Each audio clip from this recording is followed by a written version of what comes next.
Estrellas, satélites y planetas ayudaron a los hombres a trazar rutas y calcular cosechas. Pero también han ocultado el misterio de saber si el hombre está solo en el universo. Movidos por esa pregunta, diariamente se vuelcan millonarios recursos a la investigación espacial. Muchos creen que la respuesta puede hallarse en nuestro propio planeta. Los campos de cultivo podrían ser la clave para comprender qué se oculta detrás de las historias de ovnis. En los idílicos paisajes rurales, extrañas apariciones rompen la paz de los pobladores, causando el asombro entre la comunidad científica y los investigadores del fenómeno ovni. En Buenos Aires, Argentina, 7 investigadores se encontraban en el campo estudiando una serie de marcas en el suelo, cuando el lugar fue invadido por objetos luminosos y parecieron interactuar con ellos. ¿Hubo alguna relación entre las marcas y las luces? En Serra da Beleza, Río de Janeiro, Brasil, 2 hombres viajan al encuentro de un extraño fenómeno. ¿Qué hacía ese objeto en medio del campo? La zona de Tlapalanoya, en México, presentó 3 extrañas y complejas formas realizadas en el suelo. Un investigador se encamina a conocer toda la verdad y buscará usar novedosos medios para descartar que haya sido hecha por humano.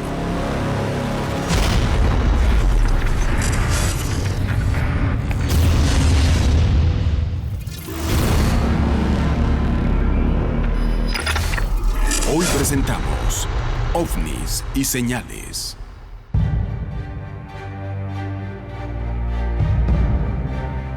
Para muchos, la presencia extraterrestre o de inteligencia superior no humana es de hace miles de años. Para otros, empezó en el año 47. Sea como sea, habiendo pasado más de 70 años, la pregunta que todos se dicen es lo que quieren. Hay una cantidad de fenómenos que también se encuentran acompañando indirectamente al fenómeno ovni, pero que no sabemos si están en relación o no al fenómeno ovni. Muchos investigadores y estudiosos creen que los ovnis, los verdaderamente extraterrestres o alienígenas, nos dejan mensajes. Y una de las formas más reconocidas de estos mensajes son los círculos en los cultivos. Ciertamente algunos círculos en cultivos son falsos. Yo siempre me he preguntado por qué alguien escogería símbolos tan inteligibles. Es decir, ¿por qué no simplemente tomar un teléfono o algo? La pregunta es, ¿qué son estos mensajes? ¿Qué significan? Creo que los círculos en los cultivos son mensajes a las personas de la Tierra, pero también, si lo piensan bien, son vistos desde el cielo. Así que si un grupo de extraterrestres está enviando mensajes a otros extraterrestres, ¿qué está ocurriendo allá afuera? No queda duda de que una parte de esas civilizaciones que nos visitan buscan, en efecto, mostrarse, dejarse ver. Y si están dejando ese mensaje, es para que sea visto, para que sea estudiado y, de ser posible, comprendido por nosotros, los seres humanos. Descubrir el origen de estas señales y su significado intriga a científicos e investigadores del fenómeno ovni de todo el mundo. Desde su primera aparición en Inglaterra en el año 1976, las marcas en los cultivos han sido tomadas como una clave para develar el misterio del universo. En medio de todas las dudas, un incidente podría ser fundamental para comprender mejor el origen de estas señales. El 4 de marzo de 1986, 7 investigadores se encontraban en provincia de Buenos Aires, Argentina, para estudiar de cerca una serie de fenómenos ovni. La noche de vigilia terminó siendo muy distinta de como la habían planeado. El 4 de marzo del 86 era uno de los tantos días que nosotros íbamos al campo a investigar, a tratar de ver algo, pero fue el día que marcó el antes y el después. Recuerdo hoy en día, en la actualidad, fue el caso que más me conmovió y el caso que más recuerdo como un encuentro cercano entre un ovni y un investigador. Luis Burgos era el referente de FAO, un grupo de investigación del fenómeno ovni que estaba estudiando una oleada de denuncias de luces y marcas en el suelo. Los más de 15 años de formación que tenía no lo habían preparado para imaginar lo que él y el resto del grupo estaba a punto de vivir.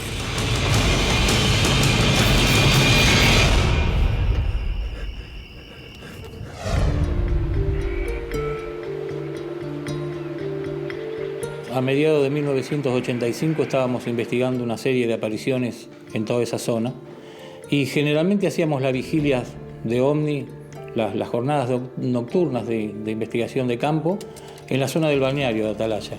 La gente del pueblo veía luces y empezamos a investigar los campos de Atalaya. Hasta que aparecieron 150 huellas. Era prácticamente un santuario de ovnis.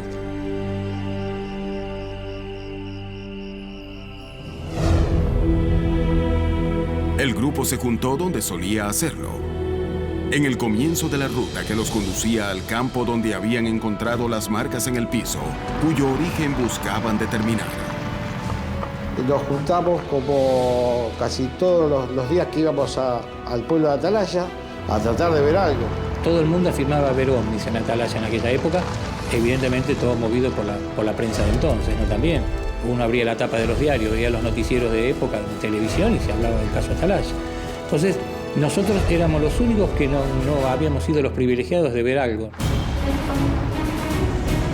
El camino era largo y los autos avanzaban con dificultad, pero eso no los hacía desistir. Ellos estaban decididos a ver algo, aunque eso los arrojara a la experiencia más angustiante de sus vidas. Íbamos viendo y hablando del fenómeno, deseando ver, no sé, alguna cosa. Íbamos comentando al pasar nomás, sin imaginar lo que nos iba a pasar, ¿no?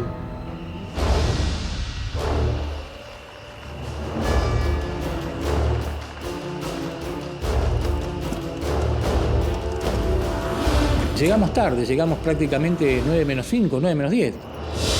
Las tranqueras del campo al que querían ingresar para ver las huellas se encontraban ya cerradas. Pero lejos de tomarlo como un mal augurio y regresar, decidieron quedarse en la entrada para hacer una vigilia. Esa zona la teníamos prácticamente catalogada como la palma de la mano. Habíamos estado meses enteros y teníamos un panorama del lugar para ver perfecto. El grupo estaba distraído observando las marcas del lugar, pero ya había señales inequívocas de que algo estaba por ocurrirles.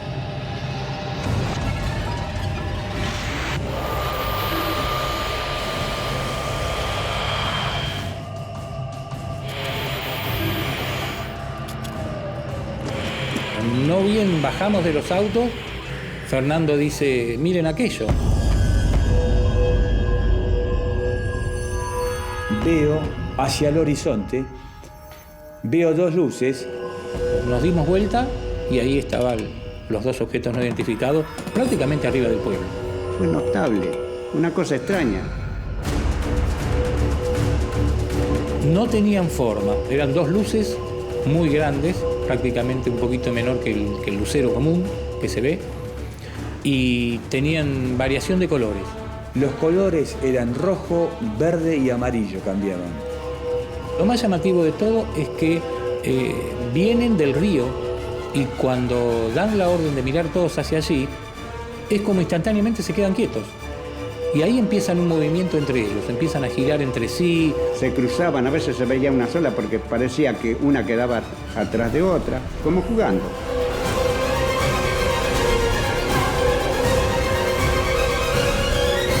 Fue un show de luces que nunca pensé que iba a pasar, que lo iba a ver. Yo estaba deseando que se acercaran porque yo no me asustaba. Entonces, en un momento, yo hablaba solo y digo, yo nunca pensé ver esto.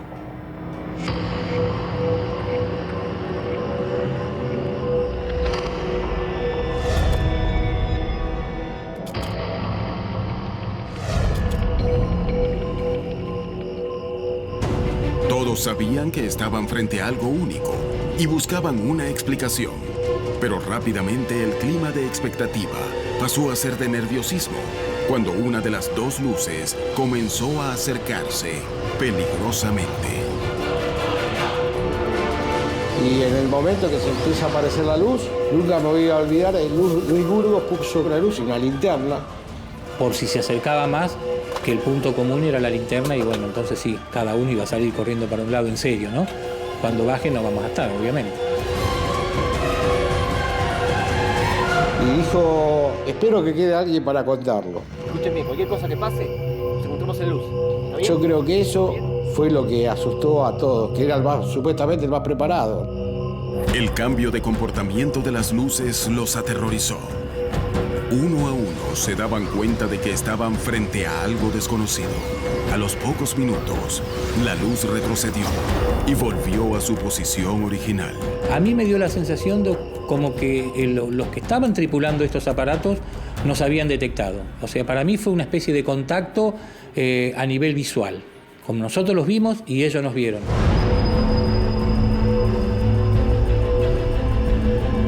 Las dos luces venían y cada vez estaban más sobre nuestras cabezas. Sentía a Burgos que decía, si disparan, disparen cada uno para distintos lados. Desconociendo el origen y las intenciones de las luces, uno de los integrantes decidió mover el automóvil en el que habían llegado. Buscaba dejarlo listo para irse por si era necesario. Pero sus acciones tendrían repercusiones impensadas.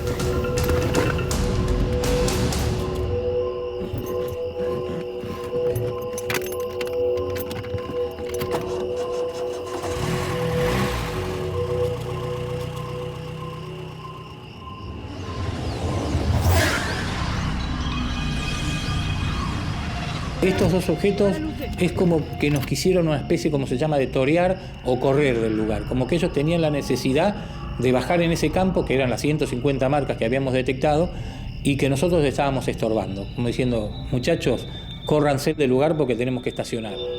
Ya estaban arriba de nuestras cabezas y atrás teníamos las 150 huellas. Burgos dice, mirá, si estos tienen que bajar, en realidad yo creo que no les va a importar si estamos nosotros, si está la vaca, bajan y listo. Después de varios minutos donde parecía que las luces iban a aterrizar casi frente a sus ojos, repentinamente empezaron a elevarse, alejándose del lugar. Algunos creían que lo peor ya había pasado, pero estaban apenas en la antesala de experimentar algo aún más misterioso. Yo seguía mirando a las dos esferas estas más chicas. Las esferas estas que estaban jugando se fueron subiendo y se iban apagando.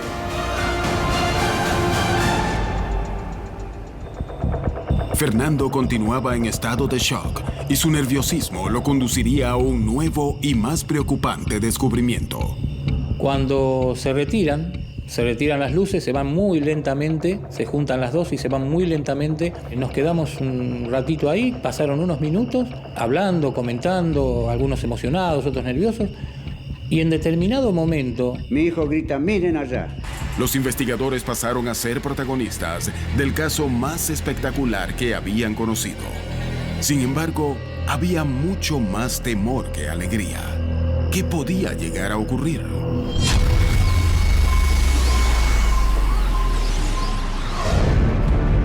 Las historias que involucran supuestas señales se repiten a lo largo de la región, pero pocos casos despiertan tanta curiosidad y fascinación como las marcas que aparecen de la noche a la mañana en los campos de cultivo.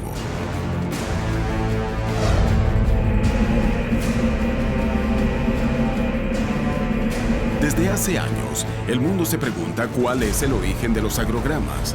Los escépticos aseguran que son producto de la mano del hombre, mientras los creyentes sostienen que se trata del trabajo de tecnología que no pertenece a la humanidad. Es hora de averiguar cuál es la verdad detrás de estas inquietantes señales. En la última década, en campos de América Latina han aparecido este tipo de marcas. En Tlapalanoya, Estado de México, los agrogramas comenzaron a presentarse en el año 2011. Yo andaba en el campo, ahí dando vuelta a la milpa y encontré las figuras muy bien hechas y no había huella. Habían aparecido un círculo dentro de una avena. Entonces la curiosidad es, pues, ¿quién vino a estropear mi milpa, no? La avena estaba encontrada, pero no estaba quebrada. Buscamos la manera, por curiosidad, de ver en la orilla si había una marca, un rastro. ¿Quién sabe quién lo haría? ¿Por qué lo harían? Pero al final de cuentas no encontramos nada. Johanan Díaz y Carlos Clemente, dos periodistas e investigadores del fenómeno OVNI, se reúnen para buscar una explicación a las marcas en los campos. Fíjate que en México comienza a surgir este fenómeno a partir de marzo del 2011, cuando, bueno, pues estas formaciones eran simplemente círculos. Desde luego llamó mucho la atención porque era un fenómeno que se venía registrando solamente en Europa. Y después, en noviembre, 23 de noviembre de 2011, fue cuando se aparece esta gran estrella que estamos mirando. Se repite las mismas características de la anterior, que la planta no estaba muerta. La planta estaba doblada, pero con vida. Y seguía creciendo. La vena está como si fuera peinada y aparte entrelazada. Un año más tarde, se presentó un gran círculo que estaba rodeado de 16 triángulos. Y ellos ya como que se estaban acostumbrando a este tipo de fenómenos. Uno de los elementos que más llaman la atención en este tipo de marcas es que los testigos sostienen que éstas aparecen de un día para el otro, en absoluto silencio, y que en las noches previas muchos vieron luces extrañas en la zona de los agrogramas.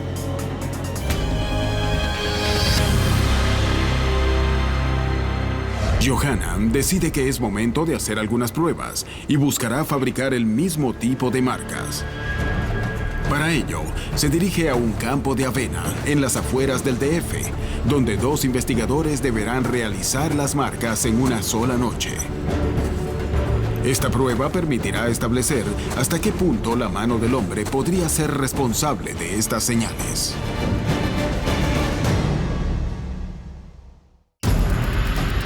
En Argentina, un grupo de expertos se encontraba investigando un sitio con una gran cantidad de marcas en los suelos cuando fueron rodeados por extrañas luces. En Tlapalanoya, México, el periodista Johanan Díaz intentará recrear un agróglifo para compararlo con los que ya han aparecido en la zona. ¿Logrará encontrar la verdad? En Serra da Beleza, Brasil, un hombre viajaba solo por una carretera cuando se encontró frente a un objeto que cambió su vida para siempre.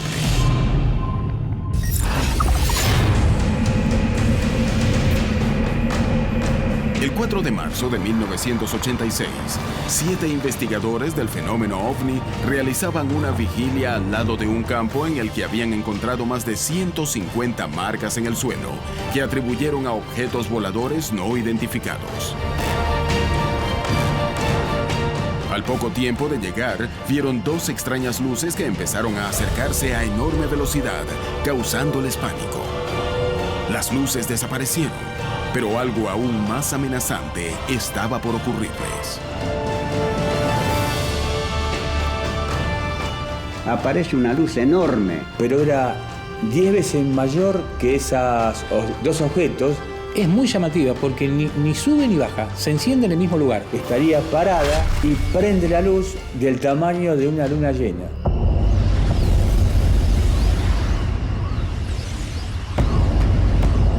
Y veo que se viene hacia el grupo, pero viene en forma amenazante. Blanca, enorme y agresiva, es como si viniera a chocarme, ¿no? Y ahí Rodolfo, otro de los miembros del grupo de la FAO, da la orden de tirarse cuerpo a tierra.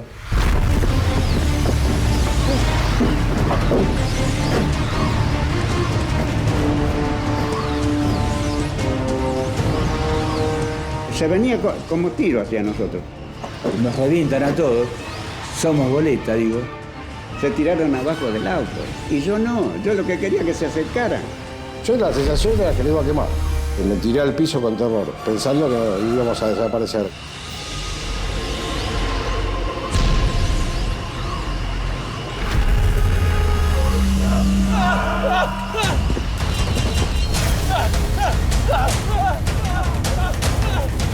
Y uno de los del grupo quiso salir corriendo y entró en un estado de pánico mayor a nosotros. Cuando uno pierde el control, lamentablemente piensa lo peor.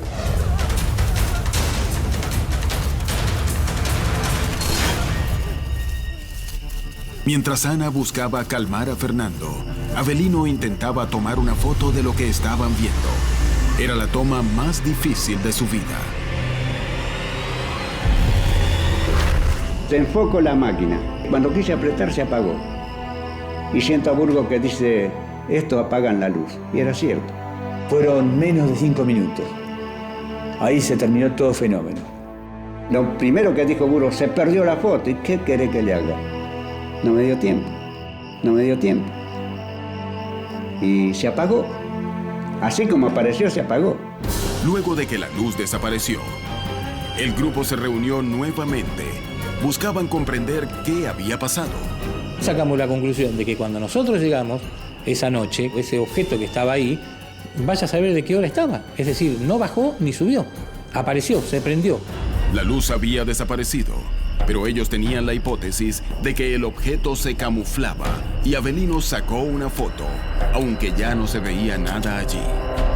Cuando revelo donde se apagó la luz, aparece una esfera oscura que se había mantenido ahí quieto. Y eso nos dio la pauta de que el objeto, cuando apagó la luz, se acercó al grupo. Es decir, que habremos estado a muy corta distancia, porque si no es imposible que se capte un objeto, ¿no? Y más en esa inmensidad de la noche. Lo que sentía es el temor a lo desconocido. Creí que estaba preparado, buscaba eso, pero cuando se apareció, verdaderamente no estaba preparado. Después de esa experiencia, te quedás siempre mirando para arriba. Uno después un poco deja volar la imaginación, ¿no? Y si estaban tripulados, no estaban tripulados, por qué a nosotros, un montón de preguntas que después con el tiempo por ahí uno las va canalizando y le queda la duda hasta el día de su muerte. La noche del 4 de marzo de 1986 aún encierra misterios que los investigadores no han logrado resolver. Los hechos de esa noche prueban que estamos ante la presencia de seres de otro planeta o se trata de eventos explicables. ¿Estaban relacionadas las casi 200 marcas que aparecieron en el suelo con las luces que vieron esa noche? El caso ocurrido en Atalaya no es el único de la región donde muchos testigos hallaron extrañas huellas en la Tierra. El fenómeno de los agroglifos apareció en Inglaterra en el año 1976. Desde entonces, estas extrañas marcas despiertan la fascinación de la población e intrigan a la comunidad científica que aún debate quién las ha hecho, con qué fin, qué significan. ¿Podrían ser obra de la mano del hombre? Manejan la proporción áurea, manejan las mismas figuras geométricas que nosotros, la distribución del espacio de las figuras, independientemente de lo que esté, de los signos que estén poniendo ahí, qué significan estos signos. Quien lo haga tiene una mentalidad, una cosmovisión muy parecida a la de nosotros. ¿Hasta dónde es posible que se trate de la mano del hombre? ¿Estamos ante la presencia de mensajes? No sé si haya un mensaje para la raza humana por parte de extraterrestres. Son provocados por una inteligencia. Esa inteligencia está dejando su marca, su huella, su señal, un mensaje. ¿Acaso alguno de estas civilizaciones querrá comunicarse con nosotros? Estos extraños fenómenos comenzaron a presentarse en Latinoamérica. Y al igual que en Europa, aparecen de una noche para otra. Y los testigos nunca ven nada inusual, excepto las marcas. Más allá del significado de los diseños, los investigadores se preguntan, ¿quiénes las realizan? Johanan Díaz, periodista e investigador del fenómeno OVNI, intentará recrear un agrograma. ¿Podrá descubrir qué se oculta detrás de este misterio? Cosme, ¿cómo estás? Un gusto saludarte. Gusto es mío. Muchas gracias. José Luis, ¿cómo estás? Un gusto saludarte. Presente otra vez, mira. Perfecto. Bueno, pues la idea es tratar de simular estos aplastamientos que han ocurrido en años anteriores para ver cuál sería la diferencia y si realmente son hechos por estos objetos voladores no identificados. O para confirmar la posibilidad de que alguien haya hecho estos agrogramas que han aparecido aquí en esta parte. ¿Cómo ven? Creemos que sí se pueden hacer. Claro. Ahora, ¿qué tipo de herramienta ustedes quizá necesitarían para hacer esas figuras? Mira, la idea sería hacerlo con herramienta muy sencilla, ser práctica, ser ligera para transportarse y poderlo hacer sin ruido, sin que la gente se dé cuenta. La idea sería utilizar el tubo. ¿Por qué un tubo? Para no quebrar la paja, para que nada más quede aplastado. Es como si estuvieras peinando todo lo que es el terreno. Sin quebrarlo. Sí. Y de allá para hacer los círculos más grandes, exteriores, utilizaríamos una cuerda. Me gustaría que se pudiera hacer en una noche, pero que a la mañana siguiente, bueno, pues se aparezca y ver, pues a comenzar a checar esas características entre las pasadas y en esta que van a realizar ustedes. Es un desafío. lo podemos hacer. ¿Podrán los investigadores realizar un agrograma similar a los encontrados previamente en la región en una sola noche?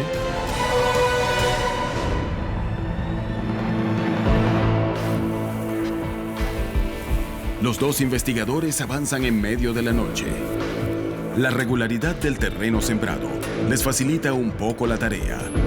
Sin embargo, la falta de luz y herramientas que produzcan sonido son una limitación real que les juega en contra.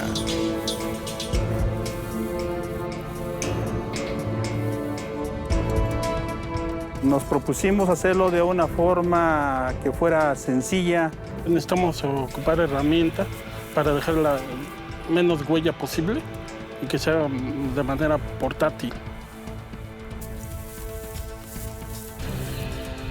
Yo siento que llegamos casi al éxito. El resultado es que hicimos algunas figuras y al parecer se asemejan las otras.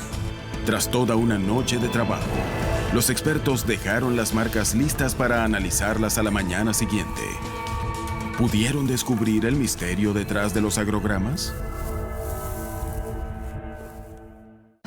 ¿Verdaderamente existen señales que confirmen que somos visitados por seres de otros mundos?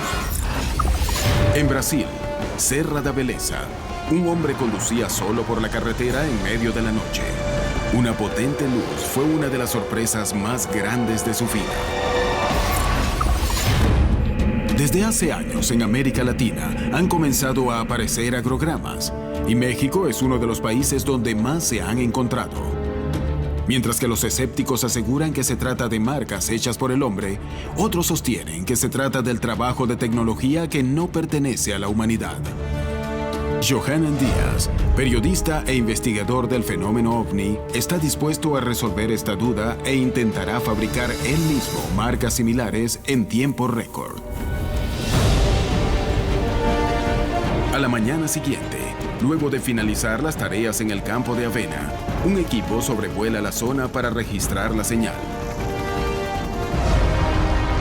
Johanan llega al lugar acompañado de los testigos que vieron las marcas originales. Ellos serán la clave para establecer si el agrograma que acaba de ser hecho se asemeja a los que fueron hallados en la región en 3 ocasiones. La forma de las que vimos a las que hoy están es un 90% diferente, fácilmente, un 90%. Nunca había visto eso. No, antes no. No es igual. Parecido, pero no igual. No coinciden en la forma que estaba en las que encontramos sin dejar huella. Y aquí sí hay huella y no está quebrada la vena. No sabemos quién lo hizo, por qué lo hizo y seguimos en lo mismo. Los testigos creen que las marcas no se parecen. Las plantas no están dobladas, sino quebradas. Su opinión es muy valiosa para la investigación de Díaz. Johanan Díaz se reúne con el periodista e investigador Carlos Clemente para analizar las imágenes aéreas del agrograma y llegan a conclusiones reveladoras. Se ve perfecto. O sea, realmente no hay ninguna diferencia con los que aparecieron aquí en esta misma zona. O sea, realmente no hay ninguna diferencia. Pero desde la parte de arriba se ve prácticamente igual. Igual. Incluso se ven con mucha simetría, no se ven mal hechos. Esto es desde el aire. Pero ya cuando estuve en el lugar, no, nada que ver. Todo lo que se aplastó se rompe. Sí. ¿Todo? Todo. Tenemos entonces que la planta está rota, vemos que hay huellas en el terreno, pero son figuras muy sencillas, es un círculo, o sea, tienes un centro y del centro vas a hacer un círculo, nada más. Y aparte también lo que referían aquí los lugareños era de que en algunas de las fotografías que ellos tomaron aparecen unas esferas, que eso me llamó mucho la atención. Porque decía, bueno, sí, ya lo tenemos la figura, ¿y cómo meto las esferas? Sería más elaborado, ¿no? El tratar de ir entrelazando esto, es que no te llevaría más tiempo. ¿Cómo vas a hacer que las espigas, unas vayan hacia la derecha y otras hacia la izquierda para que quede un tejido? No, pues es imposible. Pero fíjate que este reto creo que funcionó mucho porque conocimos más de los agrogramas que realmente están apareciendo con los agrogramas que no tienen nada que ver con Tienes ya la realidad. un parámetro, ¿no? Para saber cuándo es hecho por personas y cuándo pues no tienen explicación, ¿no? Exactamente. Creo que funcionó mucho y esto va a servirnos de mucho. Johanan Díaz ha logrado probar que la mano del hombre es capaz de hacer este tipo de agrogramas en poco tiempo y sin llamar mucho la atención de los vecinos. Sin embargo, la vegetación no queda de la misma manera que en aquellos hallados en la zona y no se pueden evitar las huellas. Además, muchos de los agrogramas originales poseían formas más complejas, extensiones más grandes e incluso la presencia de ovnis en las noches previas y de luces raras dentro de las marcas.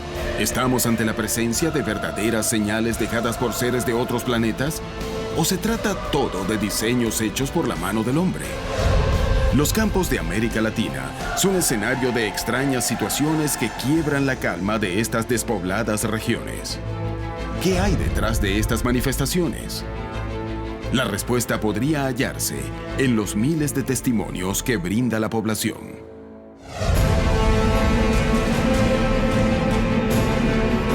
En una fría noche de 1998, en Serra da Beleza, Río de Janeiro, Brasil, Alexandre se encontraba manejando en completa soledad, atravesando una ruta, cuando tuvo una experiencia que lo dejaría marcado para siempre. Alexandre trabajaba en Santa Isabel y todos los días regresaba a la ciudad vecina de Conservatoria, donde vivía. Sin embargo, él no sabía que ese viaje estaba a punto de convertirse en algo que escapaba por completo a su rutina. Yo era banquero en esa época y un viernes me quedé hasta tarde en el banco y regresé cerca de las 10:30 de la noche, 10 o 10:30. Alexandre avanzaba solo por la aparente tranquilidad de la noche. Venía escuchando música en el auto, tenía encendida la radio.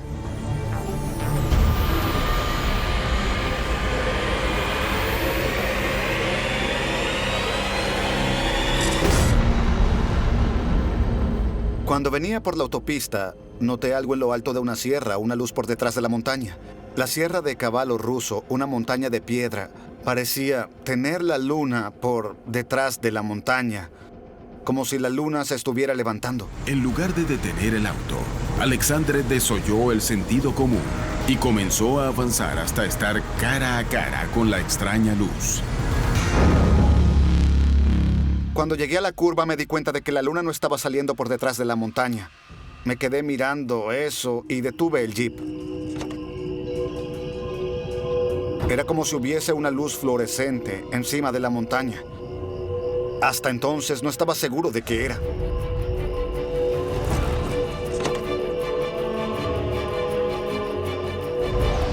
Pero cuando tomé los binoculares sentí miedo. Pero al mismo tiempo sentí ganas de quedarme observando la luz y sentía miedo de querer regresar a Santa Isabel. Alexandre no sabía qué hacer. Estaba solo en medio de una ruta vacía, sin ningún testigo y sin nadie a quien acudir. Podía ver nítidamente con los binoculares que era un objeto diferente. No tenía nada que ver con las cosas normales que pueden encontrarse en la sierra. Era, de verdad, totalmente diferente a cualquier cosa que yo había visto en mi vida. Era un plato volteado hacia abajo y lleno de luces que giraban. Al usar los binoculares, veía una luz girando alrededor del plato. En ese momento, realmente sentí miedo.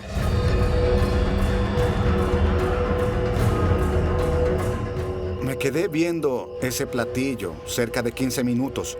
Y entonces sentí deseos de llamar a alguien más que pudiera observar ese objeto conmigo. Alexandre logró salir del estado de conmoción en el que se encontraba y tomó una decisión. Regresaría a Santa Isabel a buscar a alguien que pudiera corroborar que lo que estaba viendo escapaba a todo lo conocido. Conduje mi auto hasta la ciudad. Fui a un lado y a otro y casi no encontré a nadie porque en esas ciudades, después de las 10 de la noche, no se ve ni un alma en la calle. Cuando ya casi desistía, regresé a la autopista y comencé a subir para regresar al lugar y encontré una pequeña iglesia abierta. Había un velorio. Bajé del auto y entré para ver si había algún conocido allí.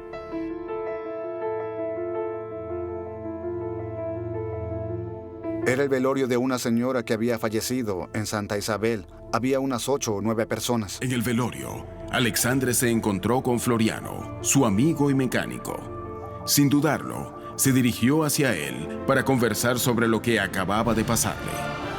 Nadie se dio cuenta cuando hablé con Floriano. No llegué gritando al velorio ni haciendo señas. Oigan, vi la luz, para no asustar a las personas porque nadie iba a acompañarme a ver un platillo volador. Al fin, Alexandre habría encontrado a alguien conocido, pero aún no sabía si Floriano iba a querer acompañarlo. Le dije, Floriano, vamos, por favor, tienes que ver la luz que apareció en la sierra. Vivo aquí desde hace 50 años y nunca había visto nada igual. Y él me dijo, vamos. Floriano estaba impresionado y ansioso por poder avistar ese objeto. Fuimos hablando. Él me decía, ¿será que es cierto? Y le dije, vamos, verás, si hubieses estado allí, me creerías. Alexandre estaba obsesionado con que la luz siguiera allí. Le preocupaba que su amigo dudara de él. Y regresamos corriendo para poder encontrar el objeto en la posición que estaba, como lo dejé. Anduve unos 10 minutos o 15 minutos y comencé a ver nuevamente la luz en el mismo lugar.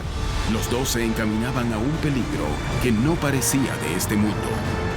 La extraña luz seguía en el lugar y ellos no medían consecuencias con tal de averiguar qué era lo que estaba sucediendo.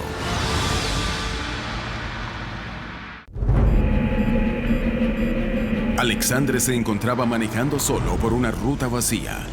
Luego de ver algo que describió como un plato volador, decidió regresar a la ciudad para buscar algún testigo que lo acompañara.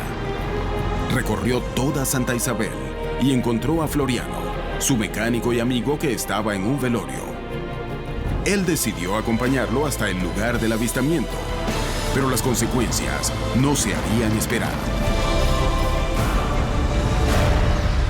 Cuando llegamos a un punto donde la vista era mejor, veníamos por la autopista y podíamos ver algo, pero no lo suficiente como para usar los binoculares y seguir viendo con el auto en movimiento. Él lo vio y estaba un poco asustado. Casi se le salían los ojos y me dijo, ¿pero qué? ¿Es cierto? ¿Qué es eso, amigo? Déjame ver. Y luego dijo, pero no es posible esto que estoy viendo. Detengámonos para ver. Cuando nos detuvimos, pudimos ver mejor.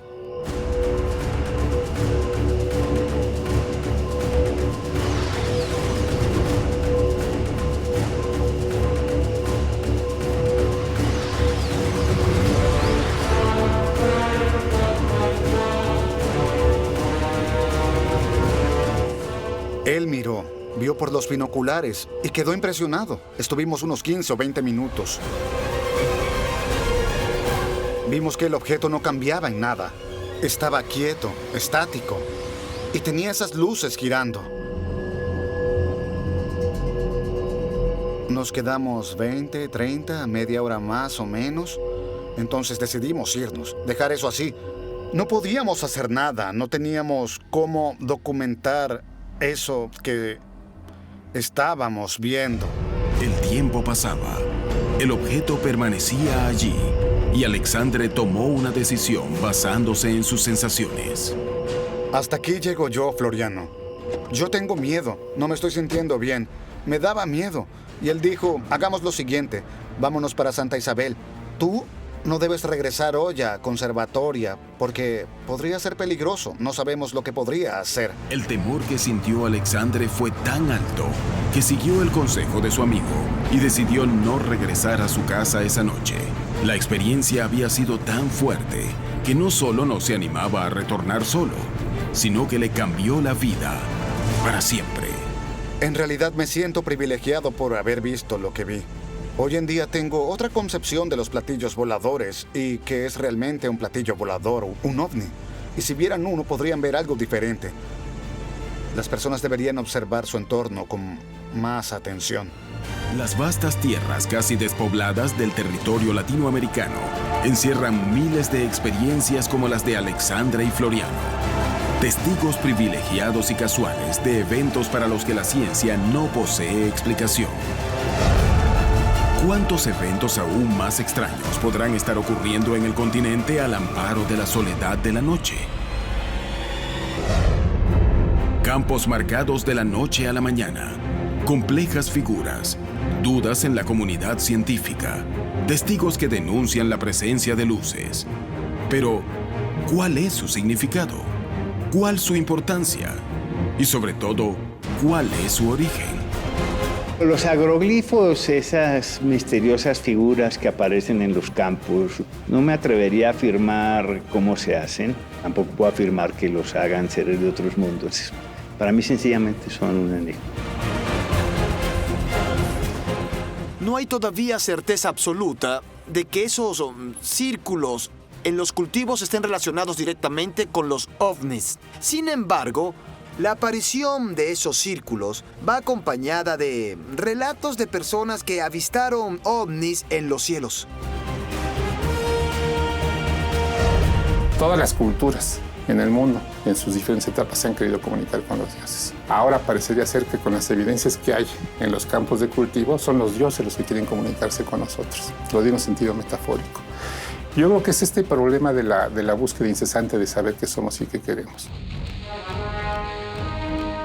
Mi punto de vista personal es que si hay comunicación entre dos civilizaciones, lo primero que tendrían que hacer sería enseñarnos un alfabeto. Así que si hay un mensaje para iniciar esa comunicación, sea algo para enseñarnos un alfabeto extraterrestre y podamos entendernos en el futuro. Para descifrar e intentar entender lo que significa, quizá debamos intentar descifrar el mensaje de un grupo de civilizaciones que nos han estado observando desde hace tiempo. Los agrogramas son uno de los enigmas más grandes que rodea el fenómeno ovni. Establecer su origen y significado desvela a la comunidad científica. ¿Estamos ante marcas hechas por seres de otro planeta? Descubrir la verdad detrás de las historias de ovnis podría ser la prueba que nos permita establecer si estamos solos o no en el universo. ¿Podrá el hombre algún día darle respuesta a este misterio? ¿Cuántos eventos aún más extraños podrán estar ocurriendo en el continente al amparo de la soledad de la noche?